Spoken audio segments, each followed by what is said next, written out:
Noong September 24, 1911, sa Lapurap, Basilan, sinugod ng malaking grupo ng mga rebeldeng Moro ang grupo ng mga Philippine Scouts.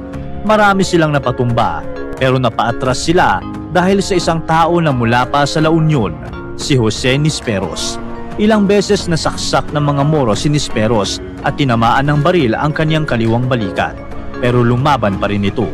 Binunot niya ang kanyang rifle at pinaputukan ang mga Moro gamit lamang ang kanyang kanang braso kahit nahihirapan na siyang gumalaw mula sa kanyang mga sugat.